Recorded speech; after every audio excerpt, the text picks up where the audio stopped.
მოუფალო იესო ქრისტე შემიწყალებ. ეს არის ხო ხუთსიტყვიანი სახარება. ამით იწყება ქრისტესადმი რწმენით, რომ ის არის ჩვენი მხსნელი.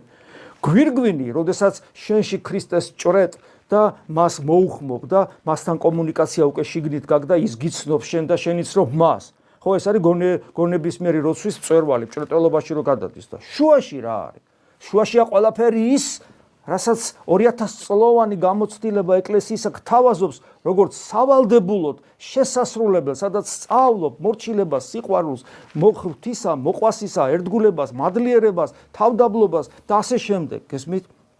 და როდესაც ადამიანს ეს გაცნობიერებული აქვს, მაშინ მისთვის გონებისმიერი ლოცვა ეშმაკისათვის საშინელ იარაღად იქცევა. აი პირდაპირ თითოეული სიტყვა, იესოს სახელი, თითოეული ხსენება არის ცოცხლოვანი, ის არის, რომელსაც აი პირდაპირ გატყორცნი და გმირავ ეშმაკსი გულის გულში.